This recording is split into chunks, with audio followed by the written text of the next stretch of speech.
Hello guys and welcome to TJ's Tech. Today we're looking at the OnePlus 6 and how you can get those famous iPhone 10 gestures on the OnePlus 6. So this will be great to show all those iPhone users who do not want to switch to OnePlus. Scroll down and go to the settings menu with the little cog.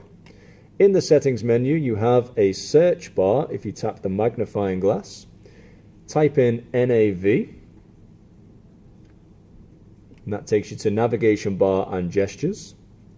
At the very top you've got navigation bar and gestures again, and here at navigation gestures is where you change it to the iPhone 10 gestures. It gives you a little demonstration here as to how you use these gestures. So you can have home, recent apps, or back. So here's an example of that. If I want to go back to the home page, swipe up. If I want to open an application, swipe up and hold. That brings up all the applications that are open at the moment. Then you can tap on that to open it. And if you just want to go back, you can swipe up from the left side or up from the right side.